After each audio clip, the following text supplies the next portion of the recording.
What are the best and worst matchups for your quarterbacks and running backs in Week 17 for fantasy football?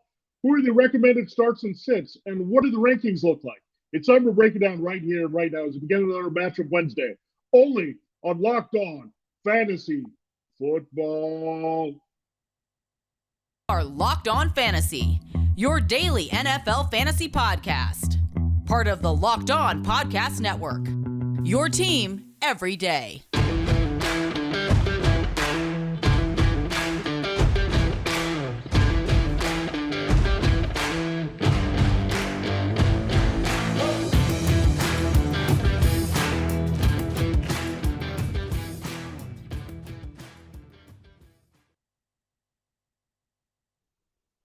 Greetings, everyone, and welcome to another edition of the Locked On Fantasy Football Podcast. As usual, I'm your host, Vinnie Iyer, and when I'm not doing this, I'm writing about NFL and fantasy football for sportingnews.com. I have the Decider column up. That's your combination of rankings by position as well as start-sit advice for all those positions. So, comprehensive breakdown of the week ahead. We dive into it in detail here on Matchup Wednesday and Matchup Thursday back-to-back. First, we take on the quarterbacks and running backs. Yep, we're still doing that all the way through Week 18 and beyond with the playoffs around the corner.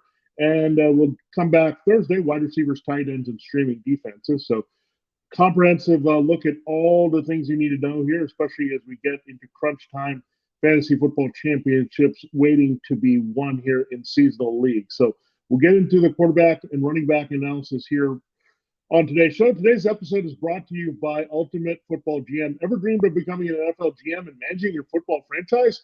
Then this game is definitely for you. To download the game, just visit ultimate-gm.com or look it up on the app stores. Listeners, that's you to Locked On Fantasy Football. Get a 100% free boost to their franchise when using the promo code Locked On. That's the promo code Locked On, all caps, while in the game. All right. Thanks for making Locked On Fantasy Football your first listen today. We're free and available to you on all platforms. It's time to dive in. On our first segment, we will look at the quarterback rankings. These are the guys that you should definitely play this week if they're available. There's one question mark here in terms of health, but these are the guys we feel the best about this week. Number one is Justin Fields, right? He tops the rankings here. The Lions give the most fantasy points to quarterbacks. Here, it's also the Justin Fields game where he can get back on track running the ball. He was really contained against the Bills last week, so Fields will do his normal damage on the ground. I know his receiving core has been banged up, but I think the Lions are going to be giving there to whoever's out there. Hopefully, Equanimeous St. Brown can return from the concussion. We had Dante Pettis score last week. You also had a little bit of Velus Jones Jr., the rookie, getting involved. So you also have Cole Kmet, who dominated this Lions matchup the first time. So there are plenty of passing weapons in this one. You figure there could be negative game script as the Bears defense trails there against the Lions. So everything lines up here for Justin Fields to put up some big numbers, a rebound from that clunker against the Bills. The Bills are a tough team overall, and they can put you in those difficult positions with their defense, with their zone, and then building lead. The Lions, I think, will have a lead, but they won't totally just dominate the Bears. So they'll leave the door open for the Bears to be competitive this one. So I do like Justin Fields here at number one. I think he's going to deliver, go off here like we did see him do early in the season when he had a hot stretch to make him emerge as a QB1. The Lions were part of that even through pick six in that game and still had massive production. So if you can avoid that and have some other offensive opportunities here, watch out for Justin Fields this week. He by far is the best fantasy quarterback with the best matchup this week. Patrick Mahomes, tough matchup against the Broncos, but he got it done in the first meeting here. Really used Jerick McKinnon week 14. This one's at home, so you feel better about that. I figure the Broncos defense will play better, so don't just assume the 50 burger is coming from the Chiefs after the Rams did it.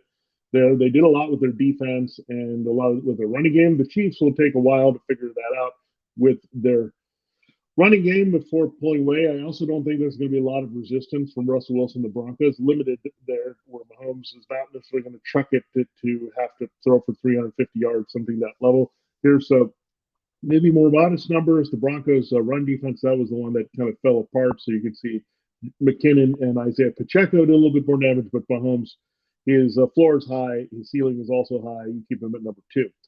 I do like Joe Burrow and Josh Allen in the same game. This is going to live up to the expectations, folks. Monday Night Football, the best game of the year on that format here. Burrow and Allen, lot on the line here. The Chiefs will be rooting for the Bengals to win so they can get in position to get that number one seed. The Bills will try to beat the Bengals to complete that sweep of the Chiefs, Titans, Bengals, just have complete control of the AFC as the number one seed. So a lot on the line here. So these quarterbacks will be on point. These defenses had their share of struggles. They're pretty good in some areas, especially against the run, but that would open it up for these guys to go back and forth throwing the ball quite a bit. So they're up there. You want another quarterback on the other side that's going to put up points and push your other quarterback, and that's what you're going to see between Burrow and Allen. That's why they come in 3 and 4. I like Burrow a little bit more because I do like the Bengals to win that game. Therefore, they'll score more points, and probably Burrow will have an extra touchdown there. So that's why I'm going there. Allen can always get it done and make up that on the ground. So pretty even for me, Burrow and Allen.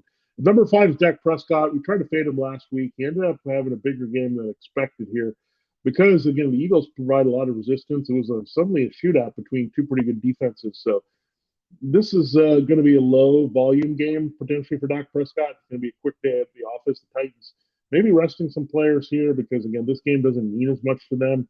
So the Cowboys, I think, will grind a little bit to victory in this one.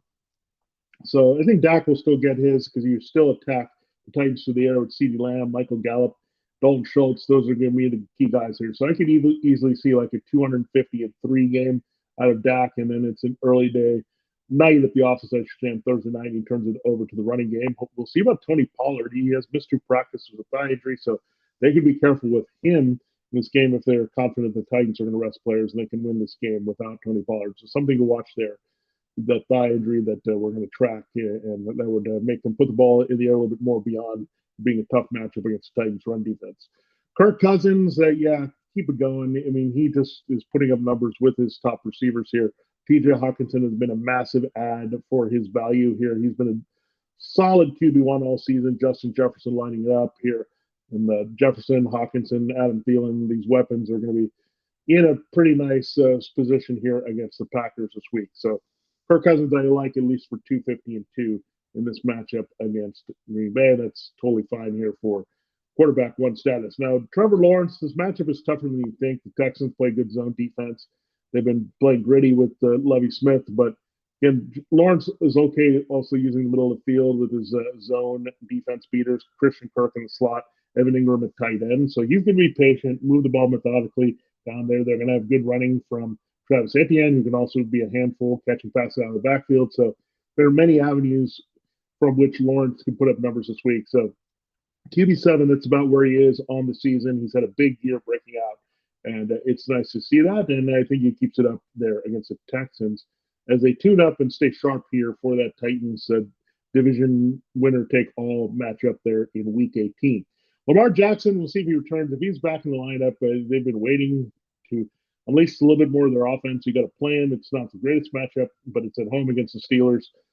But I think the rushing floor says Lamar Jackson has got to be in there. Tyler Huntley was not simply a plug and play. He wasn't producing the same like he was last year. So we'll see if Lamar can return, and then he's in your lineup there against the Steelers. And again, I think he could run all over the Steelers. They can have trouble with the way their defense is set up with his running in that particular game. So something to watch out there. If it's Tyler Huntley, we're not interested at all for that Steelers matchup. Now, we will get into the quarterback starts and sits in our next segment here on Locked On Fantasy Football. Then we'll turn our attention to the running back rankings, and we'll close it looking at running back starts and sits here on a Matchup Wednesday, Locked On Fantasy Football Week 17. We told you at the top that this episode is brought to you by Ultimate Pro Football GM. Just an amazing game that you can get in on, and it's really easy to play. Ultimate Football GM is waiting for you there.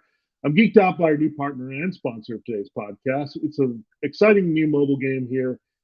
Ultimate Football GM is going to help you if you've ever dreamed of becoming an NFL GM, managing your football franchise. Well, your dream can come true, and this game is definitely for you. Manage every strategic aspect of your team. You can play through the season and lead your team to glory. You get to be responsible for hiring the right coaches and coordinators, big at this time of year, trading players, making draft picks, navigating your franchise through free agency and the draft. and all the ups and downs of a regular season. All this in a challenging, realistic game world. Ultimate Football GM is a completely free and playable offline game. You can play it on the go as you want and when you want to. Look, I got in the game and I was making moves and trying to get my roster ready. It's just so much fun to build your team, whatever your favorite city is. You can look there and put together that roster that you think is going to work toward a championship. So you can negotiate with players. That's kind of fun as well to get the right players for what you need to do and have the most success. So you can look at the player ratings, kind of figure out, okay, this is the right mix of players I want here for the locker room and for success on the field. So it's really doing what a real GM would do, and that's why it's called Ultimate Football GM. It really doesn't get any better than that as an experience. So whether you're playing on your phone or in some other format, it's just a good game and it's addictive, man. You will want to play this very often. It's Ultimate Football GM. It's very easy to get in on it. Locked On Fantasy Football listeners get 100% free boost to their franchise when using promo code Locked On. That's in all caps in the game store on Ultimate GM. That's Locked On in all caps, so make sure to check it out today. To download the game, just visit ultimate-gm.com or look it up on the app stores. That's ultimate-gm.com. Ultimate Football GM. Start your dynasty today. All right, thanks for making Locked On Fantasy Football your first listen every day. Make sure to check out Locked On Sports Today, the biggest stories around the sports world in 20 minutes or less, plus instant reactions, game recaps, and Locked On Stake of the Day. Locked On Sports Today, available on YouTube and wherever you get your podcasts. All right, let's get into the quarterback starts and sits. These are some of the tougher decisions. Now, we didn't mention Justin Herbert. He's done 2 consecutive games without a touchdown pass. It is not the easiest matchup against the Rams this week, but Herbert's due. He's going to put up some numbers. You can get in touchdowns away from the number one, so that Keenan Allen, the slot, potentially has some potential with Mike Williams, maybe getting the Jalen Ramsey matchup, a little bit of Austin Eckler into the backfield. So Herbert, I think, is going to get at least 2 touchdowns here, and that will be fine because we know they're a pass-happy team with high yardage there. So he'll be fine. It was just an anomaly that he didn't put up the passing numbers there when he had 2 rushing touchdowns by Eckler last week, and he had one by Eckler and one by Joshua Kelly the previous week. So it's a little bit unusual there with Herbert not putting the ball in the end zone in that sense, but that means he's overdue, and the positive touchdown regression happens here against the Rams. Aaron Rodgers at home against the Vikings. This is the Vikings secondary's been carved up. We saw Daniel Jones had a nice game against them last week.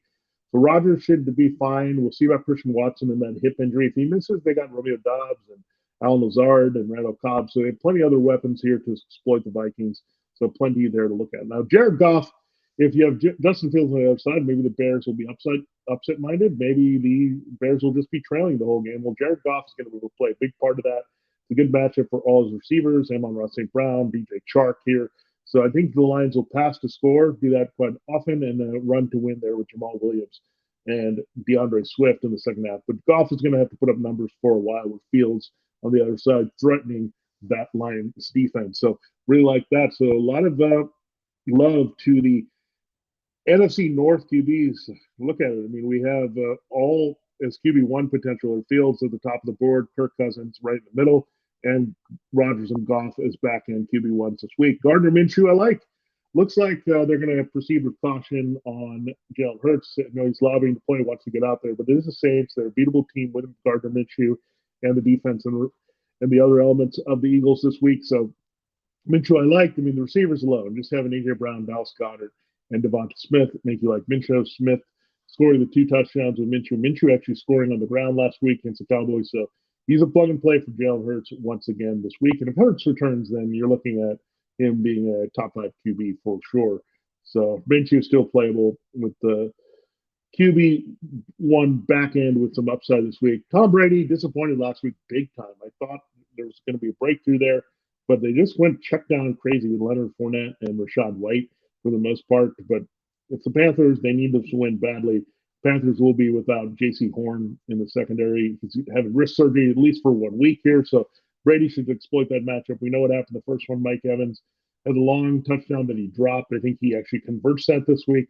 Brady gets another touchdown, at least to either Cade Otton or Chris Godwin, and we're in business here with Brady at home. Brock Purdy, great streamer this week, playing at the Raiders. He's been multiple touchdown guy in each of his games here, including the Phillies kind of relief role when Jimmy Garoppolo initially got hurt with the foot injury. So he's been bringing it, finding different guys to produce with his weapons here. The Raiders' defense stinks.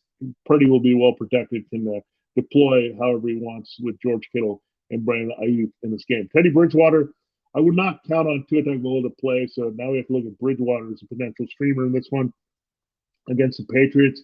Too many good weapons again. You have the same situation with Minshew and Purdy. You got Hill and Waddle. He did have a big game the first time against the Vikings there with the 300 yards and a couple scores. So Bridgewater, the Patriots secondary, a little bit banged up. We saw Joe Burrow exploit that quite a bit last week. And Waddle and Hill can do plenty of that. So Bridgewater's in there. He's your plug and play for Tua Tagovailoa this week, just like Minshew was for Hurts, the managers last week. Mike White, he's going to work the middle of the field. That's what opens up against the Seahawks. The running game will set it up here for Tyler Conklin, C.J. Uzomah, especially at tight end. You're going to have Garrett Wilson be schemed inside as well as Elijah Moore in the slot here. So Mike White will put up some numbers, and the Seahawks should have some success, at least running the ball to keep this a little bit of back and forth affair. The Jets are road mode here in Seattle this week. So those are the quarterbacks I do like. Mac Jones is also one guy you can look at a streaming guy in deeper leagues. The Dolphins secondary really struggling away from Xavier Howard. You can't exploit their pass defense, giving a ton to quarterbacks right now. So Mac Jones, again, sneaky little pick, especially if Bridgewater and that Dolphins offense can put up some numbers. And again, we're going to just keep trusting in this situation here that the Dolphins are going to pivot to Bridgewater, but they can still put up some points, and Mac Jones is capable of putting up that garbage here in this matchup. Geno Smith, I'm going to be putting him on the sit side this week. He didn't come through against the Chiefs last week. That was disappointing. Didn't have Tyler Lockett. You can have Lockett back this week, but the matchup is much tougher against Sauce Gardner, DJ Reed, and Michael Carter, that trio of corners for the Jets. They also have a decent pass rush. You could also be without your right tackle, Abraham Lucas, who was a big loss in the middle of the game against the Chiefs, the rookie. So Geno could be in for another rough performance here as the Seahawks continue to fade out of the playoff picture. Daniel Jones, I can't expect big numbers. We just saw Herbert go blank against the Colts. The Colts are a pretty tough defense with Stephon Gilmore and DeForest Buckner. They can contain some of the things that the Giants do. So Jones goes back to being cooled on the bench this week. Derek Carr, terrible performance. We didn't like him in Pittsburgh. We hate him against the 49ers this week. It's at home, but still going to be a 49ers probably leaning crowd in Las Vegas this week. So Derek Carr not playing well, and it looks like a bad matchup. Deshaun Watson also not playing well. Commanders' pass defense has improved, so we're not going there. Carson Wentz returning to start for the Commanders in that same game. I'm going to avoid him as well.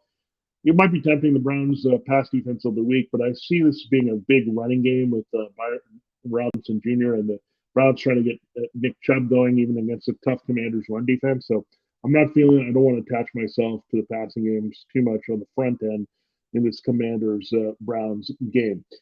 Looking at Russell Wilson, tempting because he put up some numbers, big numbers in the first meeting. He had 30 fantasy points there if you were scoring, and they had the Jerry Jeudy troika going off there in the first matchup. We just have a hard time seeing that repeat, especially after the frustrating clunker that Wilson just put up against the Rams in Week 16. Sam Darnold, it might be tempting as well, just playing off that running game, but I think the Buccaneers are going to shut it down here with Darnold, much like we saw with the Steelers matchup just a couple weeks ago. All right, now let's go into the running backs we want to have on the start line this week. Christian McCaffrey, good spot against the Raiders on the road, fast track, tough situation for the Raiders and their defensive front. So McCaffrey goes off. I like Austin Eckler this week against the Rams to keep it going, and he's Austin Eckler, scoring and receiving machine. That continues here. So McCaffrey and Eckler doing it, receiving forward here as elite fantasy running backs this year. Derrick Henry, we're going to watch that. He had a hip injury early in the week. Will they be cautious with him? This game doesn't mean all that much here, but they probably want to have a little bit of momentum going into the game against Jacksonville for the division title in Week 18. So Derrick Henry probably going to play. It's maybe a situation where his touch may be limited, but he can do a lot of damage against the Cowboys. Wise. And there, Dalvin Cook, I like for a nice scrimmage day against the Packers here. He's going to be the bread and butter. The Packers' run defense is pretty vulnerable here, so Cook has to be a big part the Vikings try to do to take down the Packers. Saquon Barkley gets a pretty good matchup against the Colts. They just gave up a couple touchdowns to Austin Eckler. James Conner is on fire for the Cardinals, gets the Falcons a beautiful run defense this week. Travis Etienne Jr. gets to exploit the Texans' run defense. He's looked good the last 2 weeks with volume, so you feel good about them. Delivering there, the Jaguars on the ground. Cam Akers pops into the top 10. He deserves it. 3 touchdowns last week. He's been scoring at a relatively regular pace here. He's the lifeblood of the Rams offense. The Chargers, you have to run on them. They're not going to stay away from feeding Akers quite often, so that's why he's number 8. Aaron Jones comes in number 9. A little bit disappointing last week. Didn't get in the end zone. Had A.J. Dillon steal the show, but I think he'll be a big integral part of what they do this week against the Vikings. He comes in at number 9. Ramondre Stevenson, rough outing there last week against the Bengals. I think he rebounds at home against the Dolphins, and hopefully they won't doghouse him for the fumble late in that game. You also don't have Damon Harris. So Stevenson is still your most explosive back here if you're Bill Belichick trying to get victories here to stay in the playoff hunt. Nick Chubb, tough matchup against the Commanders, but he has to come in still because of volume at number 11. Same thing with Josh Jacobs against the Raiders, but or against the 49ers, I should say. So that's a tough spot there. And it could be against the Raiders because the Raiders' offensive line could really struggle in this one. So something to watch out for in that game for sure. So really interesting levels with the picks here. So we'll continue looking at the running backs that you want to start. Looking at Kenneth Walker against the Chiefs, I think, or against the Jets this week, he's going to build on that Chiefs performance. So against the Chiefs, he looked really good here. So you go in with the matchup there against the Jets, and the Jets did give up quite a few rushing yards to Travis Etienne. So that's their weakness. That's where the Seahawks will attack with their strength. Joe Mixon gets to play the Bills' tough matchup at home, but he's getting the volume, and he did produce last week with a good combination of yards from scrimmage. Dave Montgomery in that matchup against the Lions. I know Khalil Herbert's a factor, and he could cut into the rushing attack with Fields a little bit, but Montgomery still has to be played. Tony Pollard, monitor that. I don't like Ezekiel Elliott this week. We'll get into that for reasons why. But Pollard, if he's playing, you're going with him against the Titans this week. So that is a no-brainer. At number 17, I have Alvin Kamara here. And again, he wants to get the ball a little bit more on third downs, but so we'll see about him in that spot. But looking at the Eagles are kind of shored up a little bit against the running game, but Kamara, the versatility there should help him keep producing here after a nice game against the Browns last week. I also have Najee Harris on the list here at number 18. It's a tough matchup against the Ravens, but again, volume-based play. He's looking good.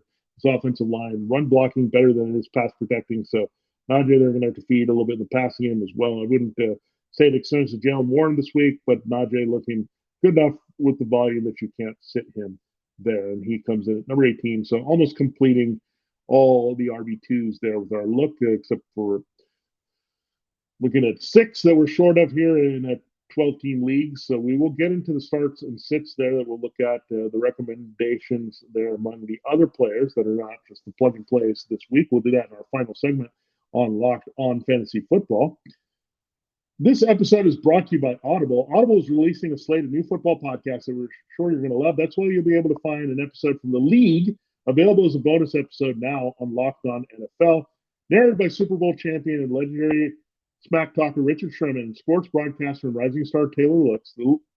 The league is a 8-part docuseries about the most bizarre, inspirational, and unlikely stories connected to America's favorite pro sport, that is football.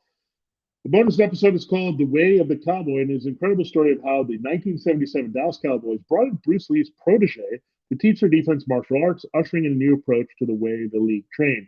Each story offers equal parts history, entertainment, social commentary, and Richard Sherman and Taylor Rooks, a good combination for sure to give you the best insight on these stories from the past. Head over to the Locked On NFL show for a bonus episode league, or catch the full series wherever you get your podcasts. Available now. Audible, get in the game. All right, it is time to close the show here on Locked On Fantasy Football, and it is time to look at the running back starts and sits of the week.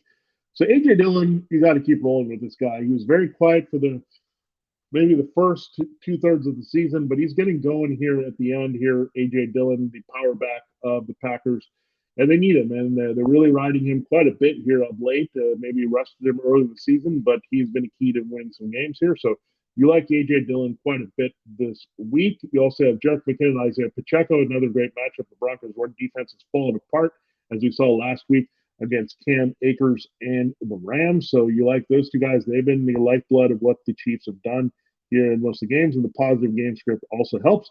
Leonard Fournette, Rachaad White. It was an interesting combination. Again, I played both these guys last week. I got the big yardage game from scrimmage from Fournette.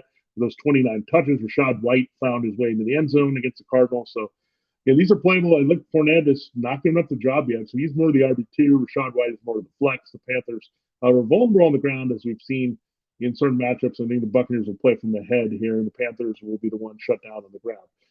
DeAndre Swift and Jamal Williams, they're going to get it going this week. So they might cut in a little bit of Jared Goff's touchdown potential on this one, but he can throw to Swift for touchdowns. Jamal Williams is a good bet to score at home in this one. He scores a lot of touchdowns at home.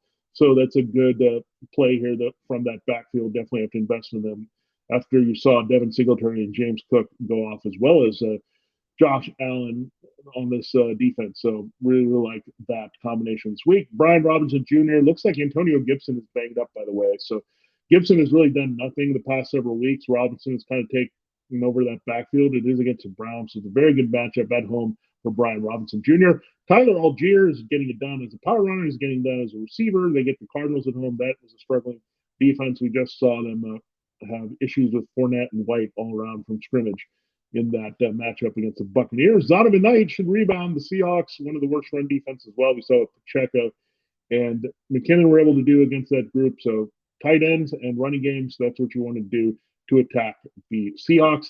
Zach Moss, you're looking at him getting high volume again. The Giants' run defense still pretty porous here. If that's high volume for Moss as a power back, he should have a breakthrough here and have a chance to score. And I don't think the game script is going to get to the point where it pulls away. And it's more of a Deion Jackson game. All right. So those are the running backs there that we like on top of the ones that we have ranked in the top 18. Miles Sanders, this is buyer beware, folks.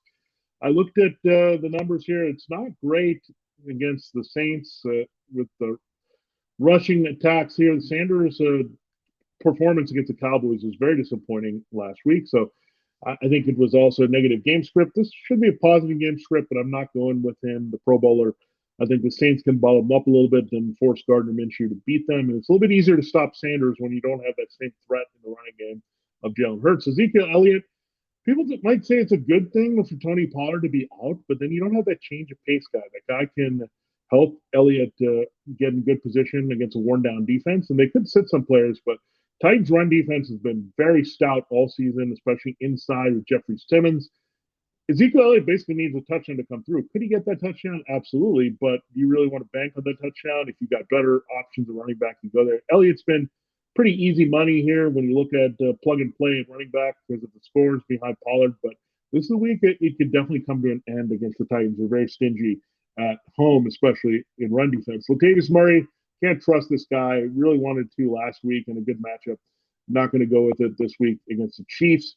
Just don't trust his running and his usage at this point. J.K. Dobbins and Gus Edwards, the Steelers' run defense, really showed up the last couple of weeks, slowing down the Panthers' rushing attack that was very hot in the two games around it.